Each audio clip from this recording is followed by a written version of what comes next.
Hello and welcome back to another video, and today I'm going to be talking about the 5 biggest things that need to change for MotoGP 23. Now it may seem a little bit early to do this kind of video, but the game is in full development at this point because of course it is a yearly franchise, so it's pretty much constantly being developed and it'll be a decent way into the development cycle now, obviously still a fair few months to go, so hopefully there's time for some things to change. So I thought I'd just make a video talking about the 5 biggest things that I think need to change for the next MotoGP game. So first up, I've got the AI. Now, the AI, the whole system, I think, just needs overhauling, to be honest, because the ANA system, it's been in the game for a few years. I'm sure the technology is great, but it's never produced very good AI. There's just so much wrong with the system, it just completely needs changing. I know that's a lot to ask for one game, so maybe we won't get that for 23, but hopefully this is something they've been working on for a while, because the AI they've just been dreadful. I mean, they're not really good in any MotoGP game, to be honest, even, you know, pre-Unreal Engine days, pre-ANA days, but they've had big flaws lately. At least in the past, a lot of the time they were just a bit slow and a little bit stupid, but now they just do the most crazy things, and on top of that, they are quite slow. So in MotoGP 22 in particular, they're actually okay at some tracks, to be fair, but then they're ridiculously slow at others. You see Le Mans, for example, they're seconds off the pace, but then you get another track where, like Mugello, they're right back on the pace, and when you get in the wet weather, they're completely overpowered. So overall, really, the balancing they just need to be way better balanced. So for a start, I think actually riding the same bikes that the players do would be a good start, because it's clear that that's not the case. It shows why, for example, they're so much faster in the rain, because they've got way more grip. You need to have the 120 AI be basically just as difficult at every track, rather than having them be ridiculously hard and unbeatable at some tracks, and then, you know, you could beat them whilst rolling off on the straights on another. Speaking of rolling off on the straights, stop them doing that. I know that's a thing more from SBK, but I think it is still in the MotoGP games as well. When you turn the AI down slightly, they roll off on the straight. Don't do that. Just slow them down in the corners, because everybody, you know, even like a kid that's picked up the game, even when I was a kid playing like MotoGP 08, I'd still go full speed on the straights because I just press the accelerator down. So that's not where you should be slowing the AI down, because everybody, every single player can go 100% throttle on the straights. It's the braking, the turns, and exiting the turns where you find your lap time. So that's where the AI should be balanced. So make them all at the same speed, you know, down the straight. Yeah, make them brake earlier, make them get on the throttle later, but make them actually go full speed down the straights and slow them in the corners to compensate. Because, for example, at some tracks, they're so fast through the corners, and then they're just so slow on the straights. So it makes the lap time roughly correct, but it's ridiculous. It is more of a problem in the World Superbike game than MotoGP, but it's still a big thing in MotoGP as well. So overall, that needs changing. Simulated times as well. So when you're not on track, or when you finished a race and the AI's fastest laps are generated, they're completely out of whack. Some tracks, again, they're way too slow. Some tracks, they're way too fast. So actually go and test. Put the AI on track. Let them do laps. Make the AI ideal. Make it not make a mistake, because you can do that. They can tweak that in the settings. Make them not make any mistakes. See what lap time they achieve. Okay, that's the fastest lap that should be achieved. They shouldn't ever be able to go faster than that. And that's the kind of lap time they should maybe aim for in qualifying, for example. But then in the race, you need to have some sort of parameter that takes into account, you know, the tyre wear they've got, because they're not going to be doing qualifying laps at the end of the race all of a sudden randomly. Like, you've been 2 seconds quicker than them the whole race, but then you lose your fastest lap at the end because 20th place has gone and done a lap record in the last 3 sectors, because obviously they hadn't finished the lap yet, so it simulates them, and you lose your fastest lap. It's not a huge issue, of course, with that, because the fastest lap doesn't mean anything. And even still, it just looks ridiculous when you see AI in like 20th place going like 2 seconds quicker than the guy that's won the race, even though, you know, they couldn't possibly do that. So make them more consistent, and then obviously actually fix the simulated times, and then make them more intelligent, because at the moment they're just so stupid. They go for ridiculous moves that are just not on at all. They'll cut the corners to go past you, they'll go on the inside of the curb, lose the front, crash into you, they'll go on the grass, crash into you, or they'll just hit you out the way. I've had it before where I've got dive bomb from half a second behind by Carlos Tatai at Aragon, and it made me lose about 5 places because he completely punted me off the track. I think he fell off as well. So just make them more intelligent, make them actually consistent from track to track, make them have the same actual grip as the player, so make them actually ride the same bikes, you know, in the wet, because they're ridiculously overpowered in the rain because of the amount of grip they've got. Make them not roll off on the straights, and just make them more intelligent. So overall, the whole system needs revamping, and to be honest, probably get rid of the ANA system, because clearly it doesn't work in the way it's intended. It just makes pretty bad AI. So next up, I've got the physics. Now, the physics probably the most important thing in any racing game. Obviously, the AI is super important, but the physics probably even more important than that. And to be honest, it just needs fixing, because it's just kind of broken at the moment. It's difficult to be consistent. The bike just feels weird. It doesn't feel natural. And to be honest, the main thing of that is the RPM bug that is present in MotoGP 22.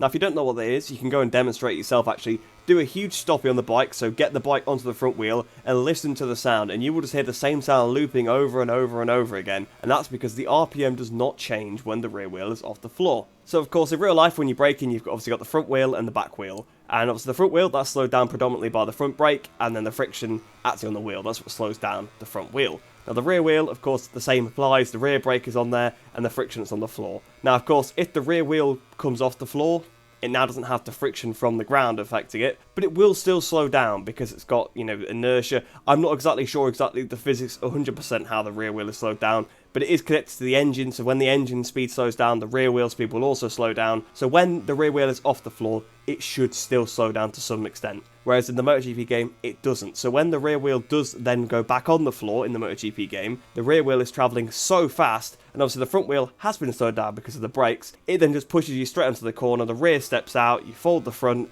and you crash. And there's little you can do about it. Now, of course, again, this can happen in real life because, of course, the rear wheel is slowed down less when it's in the air, but it is still somewhat slowed down. So unless you're doing it ridiculously, we see Top Rack, for example, in World Superbikes. I know it's not MotoGP, but again, it's still riding, you know, racing motorcycles. You can see, for example, he has the rear tyre off the ground all the time, and he's very, very rarely had that issue where it's snapped or pushed too hard and he's crashed. It's happened a couple of times, and like I say, it can happen, but in the MotoGP game, it happens every time the rear wheel goes off the ground. So it makes it almost impossible to ride the bike, because again, as you've seen in real life, in MotoGP as well, the rear tyre comes off the ground a lot on the brakes. Now, a little bit less because of the aero, but of course, there's not really any kind of aero effect in the game, so it happens quite a lot. So for me, that's the biggest thing about the physics. Yes, you can sit there and say, I want it to be more realistic, and yeah, I do. But for a start, you need to fix this issue, fix the issues like this, make the bike more consistent, and then understand why your game is too fast. Because basically, ever since MotoGP, well, MotoGP 18 really, to be honest, they realised the game was too fast, so they've just tried to slow it down. They did that with MotoGP 19 successfully, but the physics on that game were quite horrible. So then they made a step forward in 20, improved on a lot of the problems from MotoGP 19, you know, the rear grip, things like that. And 20 was actually very satisfying, but it was just too fast. You know, that is a problem, because you don't want the bikes to be ridiculously faster than real life. And ever since then, they've tried to slow it down by just reducing braking performance, reducing random areas of grip, trying to change the RPM system. That's not really what needed to happen at all. The brakes, yeah, probably did need to be decreased slightly, but not to the degree that they actually were. It's almost like putting a plaster on the issue, just to actually get it down to similar lap times by just changing random things instead of the correct things. When really, they probably just needed to reduce the overall grip of the game, whereas they've tried to reduce the grip from one end or the other, or reduce the braking performance of one end and the other, and really, that's just not what needed to happen. You just needed less grip overall around the whole game, because then you'll get used to it. But they reduced the rear grip, then the front's being pushed, and you reduce the front grip, and then you just needed to reduce everything by the same amount, and that's how you get your lap time down. But unfortunately, they didn't do that. So I think to start with, you need to fix these issues that are in there. So there is a big disparity in the grip as well. That also needs to be sorted. So try and level out the bike in terms of grip and stop this RPM issue. That's my first thing. Then look at making it more realistic after that. But for me, the most important thing about the physics is make them consistent, make them enjoyable. You know, you put people off. I don't like to play the game sometimes because of how annoyingly inconsistent the physics are. I'll brake for a corner at one lap, next lap, I'll lose the front. It just, I mean, I know, again, you can lose the front in real life, you know, by braking for it, which is the same point, but in the MotoGP game, it just doesn't feel right. There is definitely something wrong with it. So the next thing I've got on my list is actually the career mode. Now, I'm not going to talk too much about the career mode here because I want to do a separate video on career mode ideas. So do let me know in the comments below if you have any ideas for career mode, and I can sort of combine my ideas with yours and make a bit of a better video from it. But really, the system just needs overhauling because we've had the exact same system since MotoGP 19. Yes, in MotoGP 20 they added the custom teams or whatever, but they basically act like real teams. Like, they already have the sponsor signed up, they already have the bike selected. You could change the colours of the bike, but that's it. I mean, even on the screen it says, oh, DHL and Honda have teamed up to, you know, enter the Moto3 Championship and they're looking for a rider. So you're still not even owning the team, you're just signing for a fake team that Milestone have made up effectively. So really, the career mode's been the same, the calendar's been the same, the R&D's been the same, the whole signing of the managers, you know, the personal managers, the data analyst, the chief engineer, it's all the same. It's been the exact same, you know, since MotoGP 19. So really, we just need a complete overhaul of the career mode. So point number 4 I've got is actually the online mode. Now, that's a bit generic, but again, similar to the previous ones, it's just something that needs changing a lot. Now, to start with, the stability needs to be improved. Now, to be fair, I've not suffered too much with the stability problems on the last couple of games, but I've been in leagues that have been cancelled because of the stability, where people are lagging out all the time, or sometimes you'll get taken out by somebody, especially when, for example, obviously I'm from the UK, so compared to somebody from Asia, like in Indonesia or somewhere like that, when you're playing with them, it's pretty laggy. Now, of course, there's always going to be lag because the distance between them is just so large. You're never going to avoid that completely. But, for example, GP Bikes does a better job of that, and that's one guy that makes that. You know, there's not that much lag when I'm playing against the Indonesians on that game. On this game, you get taken out by a bike. It's like 400 meters in front. It just teleports back, doing a cartwheel, just takes you out, and just glides back to where the guy actually is on his screen. And he's none the wiser. He doesn't know he's taking you out. And it's not his fault either, because it's just a lag spike. So, first of all, improve the stability, but also just new features as well, because everybody that plays a MotoGP game knows the online is completely dead. You might find a lobby for the first couple of weeks or something like that, but after that, it's completely gone. And, you know, I loved playing online, I loved making online videos, you guys loved watching online videos, but they just can't be made anymore because you cannot find people to play online with. You can't find these custom lobbies or anything like that because, one, the quality of the game's just dropped, but two, obviously there's just nothing to do online, so it gets boring. It's more fun to play the single player because there's more to do, even though in itself there's not a lot in there. A couple of features they could add: an online championship, so that could help with leagues, for example. So, you know, you put all your riders in your teams and it keeps track of the championship standings. It'd be great if it could do a teams and a manufacturers as well. That'd be awesome. Or just having an online championship with a couple of your friends and AI, for example. That would be really good. Allowing all of the AI to be on the grid would be a good start as well, because currently you can't do that. Obviously 22 people per lobby. That's roughly now all the AI on the grid, but that's a bit of a coincidence. That's not a deliberate thing, I don't believe.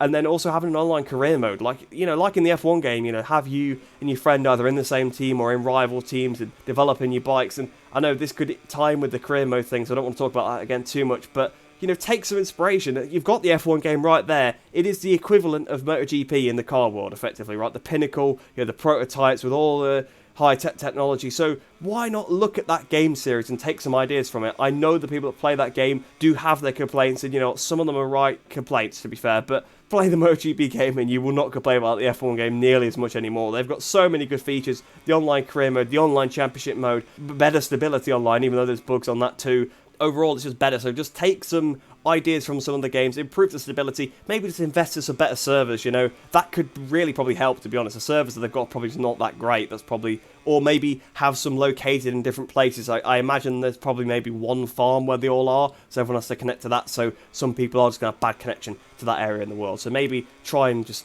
get some better servers, and that would definitely help with the online.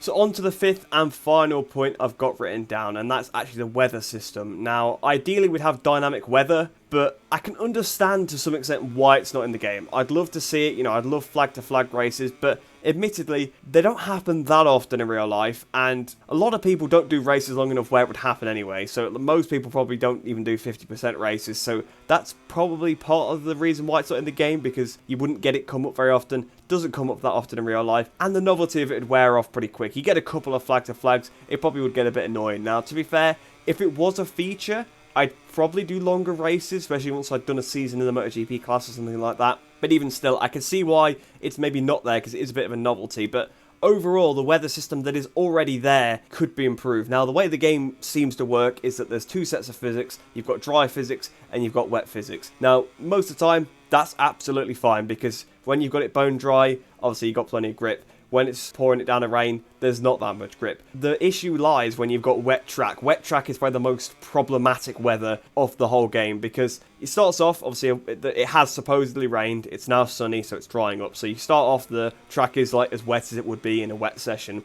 but it slowly dries up over the time. Now, I think it's scripted to dry up, to be fair, because it doesn't seem to just dry up on the racing line. It dries up everywhere.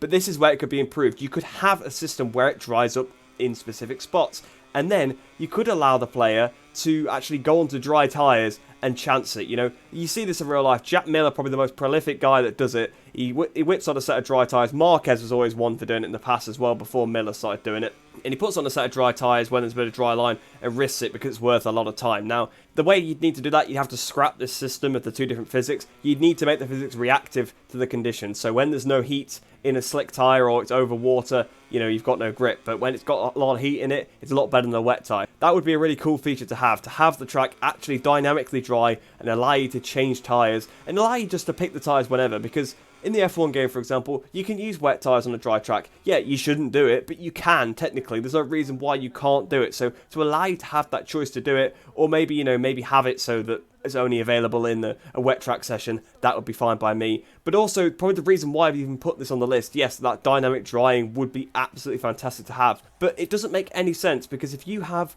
a qualifying session, for example, you're in Q1 and it's wet track, you go around the whole session, by the end, obviously the lap times are pretty fast and the track is virtually dry. You then skip into Q2 because you've got through, and all of a sudden the track is wet again. Now, I know theoretically that could happen. It could rain, it could have a small shower for 10 minutes or so and wet the track and the clouds could be gone. But realistically, that's not going to happen very often. And the track is then just immediately wet again and dries at the exact same rate it's just dried at till it's dry at the end of the session. Now, even if you don't want to add this dynamic system where, you know, the dry line actually is there's just puddles and the slick tyres have grip depending on, you know, what part of the track you go on keeps the heat in the tyre for the dry sections. Even if they don't want to add all of that in, they could add in just some logic where if it's wet track one session, the next session is dry. Because it makes no sense how the track dries up completely and then as soon as you go out 5 minutes later, the track is now completely wet again. It needs to have that kind of logic at the very least. But overall, I think we could have a dynamic weather system, or just a better system. Remove the physics dry, physics wet, make the tyres reactive. Again, like the F1 game, I don't want to just keep comparing it to the F1 game, but it's the closest we've got, and they do nail the weather, to be fair. That is one thing that Codemasters certainly do get right. But I hope you guys have enjoyed that video. Let me know what you guys think are the biggest things that need to change. Let me know whether you agree or even disagree with my points. And like I said before as well, let me know what you would like to see in career mode so I can make a video on the combination of our ideas. But like I said, I hope you did enjoy that one. Hope you enjoy the rest of your day. Hope you'll stay safe and I shall see you in the next one.